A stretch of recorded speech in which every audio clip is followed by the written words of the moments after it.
Finish him! Or better yet, finish this nostalgic autopsy of the wildest 90s cast.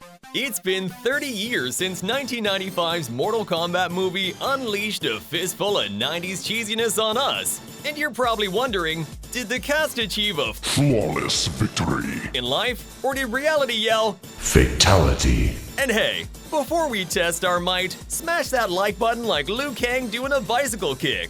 Don't make us summon Shang Tsung to steal your soul, just subscribe. Now, fight!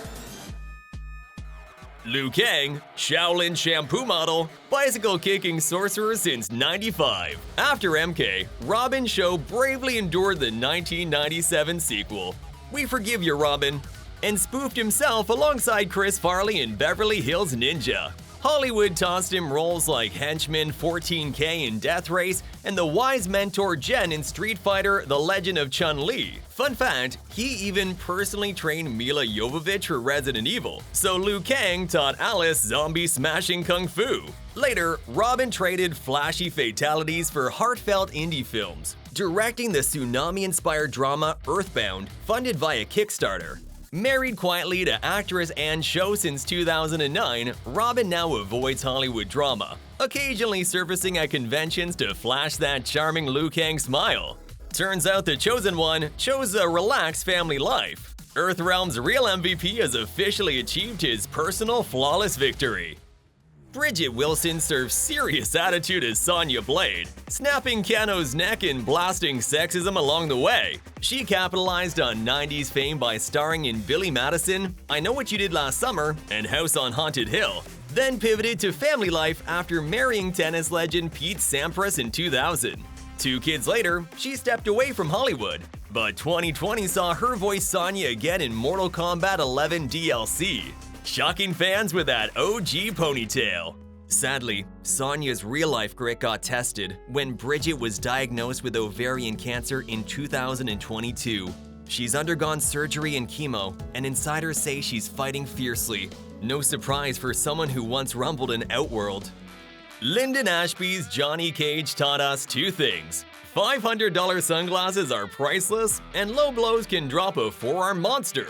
After skipping the woeful sequel, where Cage dies in 5 minutes, Ashby pivoted to TV stardom on Melrose Place, tackled some Cowboys vs. Zombies madness in Resident Evil Extinction, and eventually hit the big leagues as Sheriff Stilinski on Teen Wolf. Yes, the cocky actor from MK became a beloved TV dad, safeguarding werewolves and raking in a Saturn Award nomination. Married to Susan Walter since 1986, Cage would be stunned at that longevity. Linden's got 2 grown daughters and 0 tabloid drama. The flashy Hollywood hero turns steady TV presence and father figure. No bruised egos or Goro crotch shots necessary.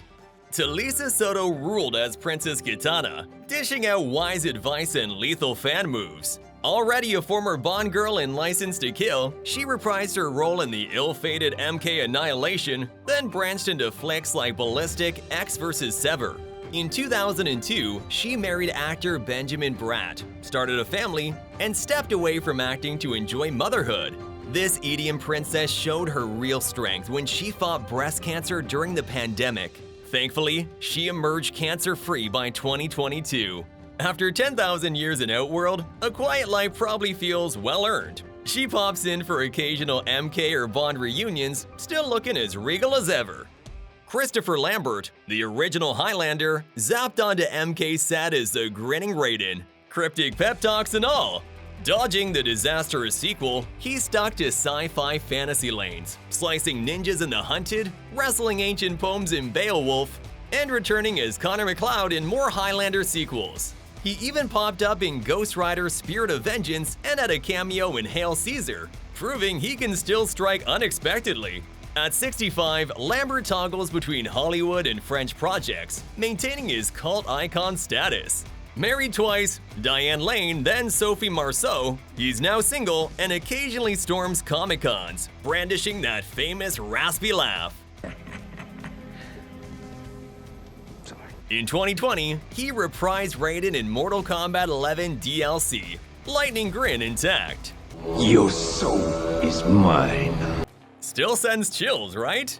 Cary-Hiroyuki Tagawa's Shang Tsung was so iconic that the games borrowed his face for later versions. After MK, he stayed busy playing intimidating heavies in the Pearl Harbor and Tekken, Heihachi hair included. But he also showed depth as a noble Tagomi in The Man in the High Castle, proving he's not just a villain. Plot twist, he converted to Russian Orthodox Christianity in 2015 while filming a priest role, eventually gaining Russian citizenship. Shang Tsung found religion. So Cary today might be more monk than sorcerer, but to us he'll forever be that sly grin and those ominous words, "Your soul is mine." Only now, he might add a gentle, "God bless," after snatching your soul. Who knew Shang Tsung's final form would be a holy man? You know him as Scorpion, the undead ninja with a flaming skull, but Chris Casamassa was actually a real-life martial arts champ before he said, "Get over here!"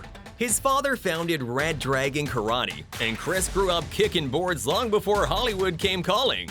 After MK, he skipped the sequel to do stunts in Batman and Robin, ironically becoming Clooney's Cape Crusader double.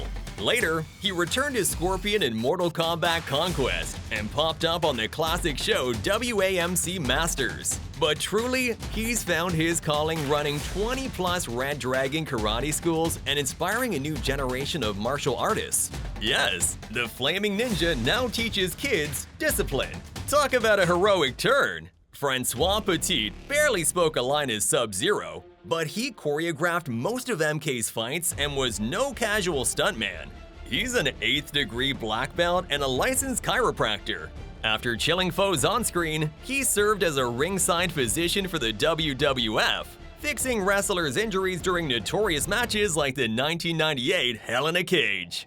So yeah, he froze enemies by night and healed giant dudes by day. Petit then traveled around Europe, teaching martial arts in Spain, popping up at comic conventions, and generally living the Lin Kuei dream. He's elusive, with minimal public presence, but rumor says he's still balancing his roles as sensei, doctor, and possibly secret ice ninja? And that, dear fighters, is the fate of the 1995 Mortal Kombat cast. Some soared, some stepped away, and others tackled real-life boss battles. Who had the wildest twist? Shang Tsung hitting the church, Johnny Cage taming werewolves, or Sub-Zero healing WWE wrestlers? Drop your thoughts in the comments before we do a fatality on that unsubscribe button. If these journeys prove anything, it's that life can pivot from cosmic tournaments to unexpected callings, cancer battles, spiritual awakenings, or cozy family life. So keep your own combos fresh and never be afraid to try a new move. Now mash that like button like Liu Kang does a bicycle kick and subscribe for more blasts from the past. It's easier than pulling off a flawless finisher and far less painful.